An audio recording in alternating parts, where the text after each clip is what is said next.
Welcome to the Financial Advisor's Advisor, brought to you by Elite Consulting Partners. It's the only podcast offering unfiltered guidance and direct advice for all things concerning financial advisors, RIAs, and the practitioners in the wealth management business. Learn more and subscribe today at eliteconsultingpartners.com/podcast. And now, here's your host, the Financial Advisor's Advisor himself, Frank LaRosa.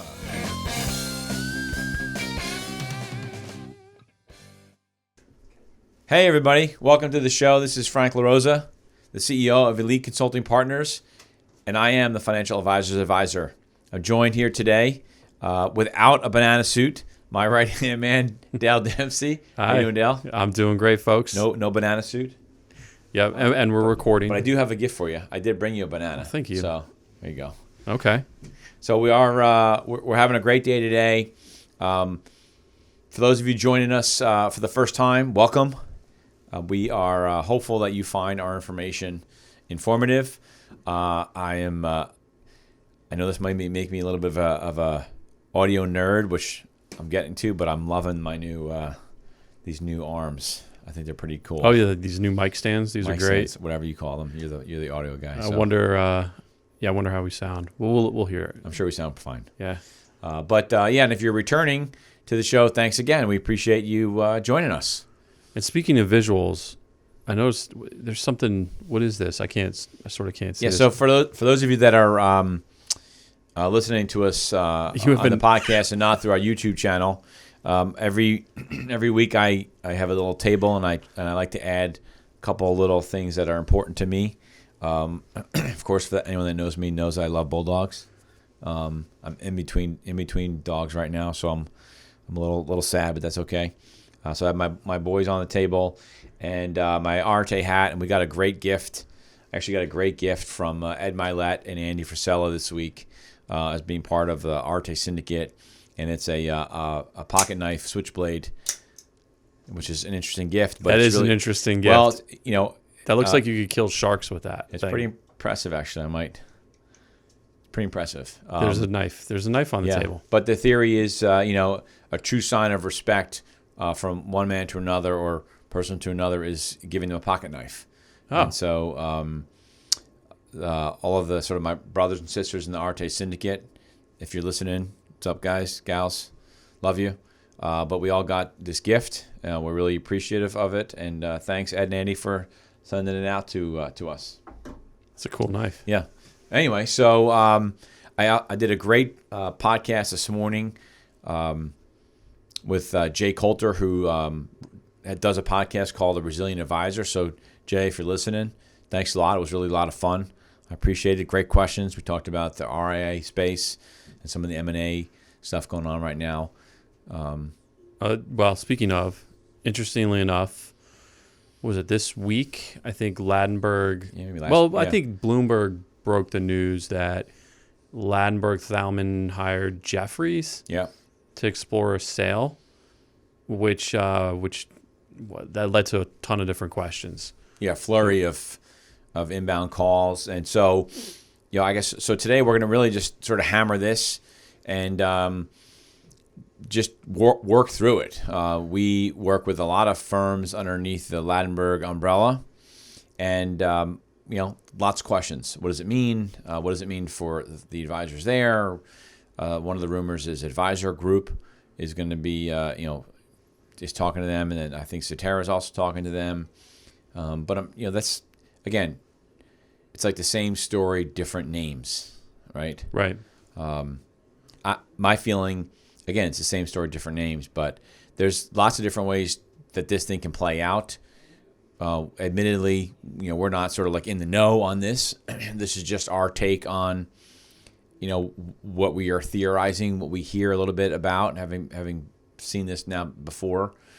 But I think that at the end of the day, if you look at what happened with Cetera, when their equity got bought out, because this sort of rumored is really just an equity purchase, right? And right. I think it's not a broker dealer buying another broker dealer or something similar. Right. We're talking about a private equity firm. Which, if they're smart and they've a lot of firms, private equity firms, are starting to learn this over the years now. If they're smart, they find a good broker-dealer, RIA, whatever the case is, to be a partner in, and really just let them do what they've been doing. Most likely they've been successful, and that's why let them do equity their thing. firm. Yeah. Right. Yeah, I think that, with the market having been on a tear for so many years now, private equity investors sometimes are really having a hard time finding good investments. And over the last few years, that PE money has come into financial services, and it's candidly easier to just go out and buy equity of an existing firm than it is to start another a new broker dealer, right? So, and that's what we're seeing. But to your point, they're sort of learning what they're good at and what they're not good at, right? And why they're buying a firm versus another firm. And with this Ladenburg situation, one of the things that we've always, I've always given them credit for is letting the underlying firms, Securities America, Security Service Network, Triad, yeah, and two other smaller firms, KMS, Investacorp, right? Sort of like an insurance firm, but sort of they all have different nuances about them, a little bit of different cultures, and a different sort of approach to the business. And so they were smart enough to just let them all run their own firms, right? Triad is a much different firm than Securities America and Security Service Network. And they don't share much of anything in terms of back office stuff, right? No. They don't. That doesn't happen. So they have their own cultures. They have their own cultures. They do have, I'll call it a shared service model when you talk about advanced estate planning or the investment banking that gets brought in via Ladenburg, and some other things. Highland Capital is their the insurance group. Robo, I think they have. They have a Robo, right? Yeah. One of our clients actually built a part of their practice on that, which is great. Actually, a couple. Yep. Yep. And so, but look, ever since the news came out, we've gotten all these questions about what's going to happen, and the biggest question that we get from advisors is, if I'm at firm, if I'm at Triad, and we get bought out by Advisor Group, am I going to get rolled into FSC, or am I going to get rolled into Royal Alliance? And to your point, Dale, this is not like FSC or Royal Alliance is buying Securities America. Right. Right. It's not. And everybody that's listening to this, ask anyone that's at Cetera. Right. Oh my God, what's going to happen? We're being bought out again. Right. Nothing changed. Only they got an investment by a private equity firm, and that money is being put to work and helping these advisors grow. So it was a positive for those advisors. One could argue that, Summit Brokerage Services just got rolled up into Cetera Advisor Networks, but I can tell you personally that was something that was driven by the folks over at Summit, because they saw the economics of how it was better if they rolled in and became a super OSJ versus owning their own broker-dealer, right? So that was very specific, not driven by some PE decision. Right. Well, okay, so let me give you my thoughts then on worst case, like if the private equity firm comes in and decides to do this stuff, how I think it would play out. This would be a bad move by the private equity people. So I want to drink some tea. So here's my thoughts. KMS and Investacorp roll into Woodbury because I think they all do. They're all insurance heavy. I can see that. Again, disclaimer. I don't think they'll do this because it would be foolish.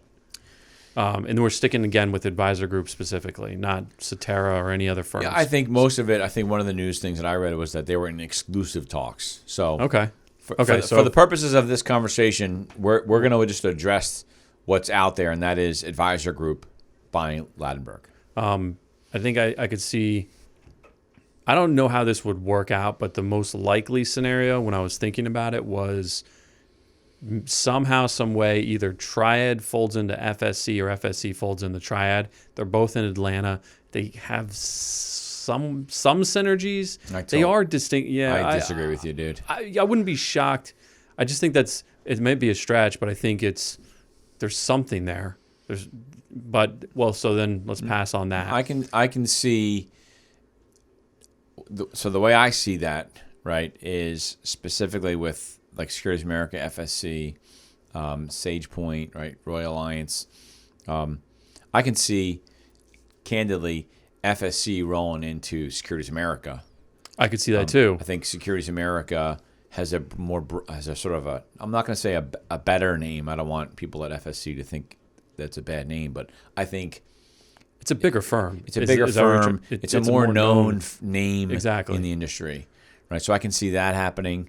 I don't see anything happening with Triad. I think it's a unique animal in and of itself because of the hybrid style and the types of advisors and large practices it has.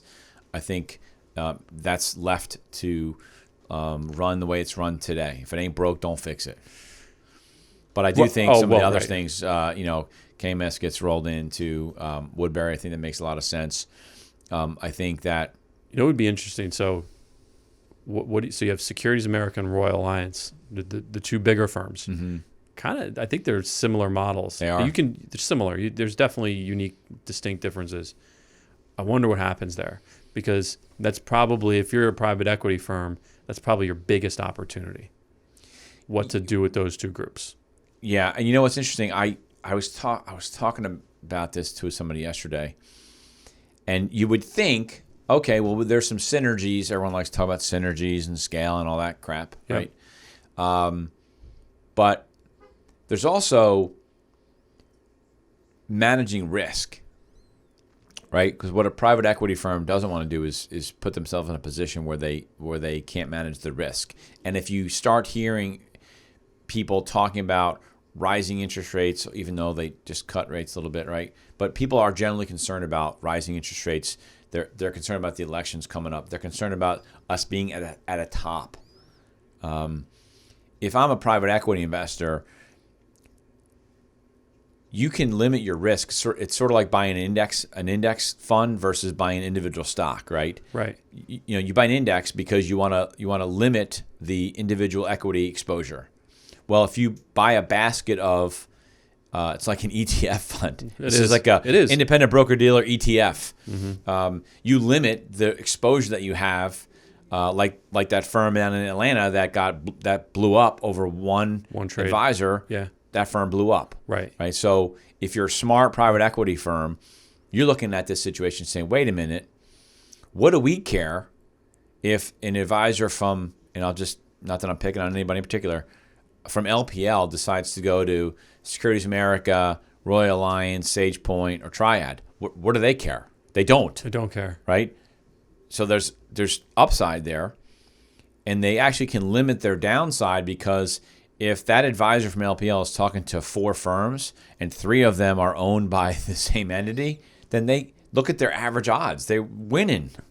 Well, yeah, not only that, but you dilute your identity as you start to roll things, which is, again, why I don't think they're going to do that. When you dilute the identity, it becomes sometimes more unmanageable to oversee all that compliance. Right. And then when you have to then doing is the expression says, so manage to the lowest common denominator. Right.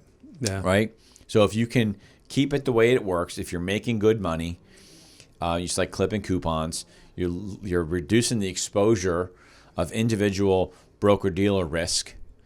I think that it could be a great move for all of the advisors.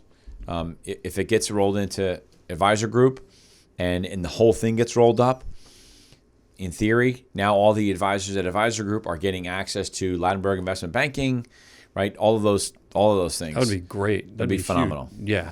Right. That would make sense. And I wonder if that's not what they're talking about. Well, I've been in business long enough to know that there's a lot of financial people that make decisions that don't make any sense. So that just makes sense to us. Yeah, sure. But look, for if you're an advisor at any one of those firms and you are questioning what's going on, what I will tell you is, and what we've seen in the past is, sometimes it's much to do about nothing, and don't make a rash decision based on rumors and speculation. none of these firms want to see anybody leave their firms because of an acquisition. So if you're at one of those firms, whether it's Securities America or any other firm, and you're concerned about being acquired, right? It's an equity. This is an equity purchase. So there is a high probability that nothing's going to change with where you're at. Will it change 2 or 3 years down the road? It might, but most of the time, you're going to get paid to go through some of that pain. Now, it's not going to be as much as you would get if you left the firm completely, right, and had to do some type of ACAT. But if they consolidated 2 broker-dealers, so let's just say it was Securities America and FSC, they consolidated them, that's going to be a bulk transfer, right? It's going to be a tape-to-tape transfer, what we call. So even though there's some paperwork involved, it's not as much as doing an ACAT, which is why you don't get as much money.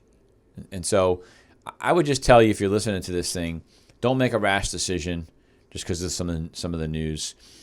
It worked out for the Cetera advisors. They've got great technology. Nothing really changed. They got a lot more support from the private equity firm. And so, look, I think that's our take on it. We don't have any private line into anyone, but we've worked with all these firms long enough to have some inkling of what we think is going to happen. If you agree or disagree, we'd love to hear from you. Shoot us an email, frank@eliteconsultingpartners.com or dale@eliteconsultingpartners.com, or as everyone knows, 856-316-4653 for Dale. And for Frank, it's 856-316-4651. You were afraid I was going to say 3. Number one. You had it in the back of your head. Check us out on our YouTube channel, Elite Consulting Partners. Like, subscribe, share, smash that button. Smash that like button. Follow us on Instagram, Elite Consulting Partners, and also franklarosa.elite. Thanks for joining us. We hope it was informative. And lots of news coming. We'll keep you up to date. Have a great one. Bye-bye. Thanks, folks. The YouTube channel is the Financial Advisor. No. Is it? Yeah. No. They'll find us. Thanks for listening to the Financial Advisors Advisor podcast with Frank LaRosa. If you're looking for more advice or solutions on any topics in the financial services industry, or you just want to subscribe to our podcast, head on over to eliteconsultingpartners.com/podcast.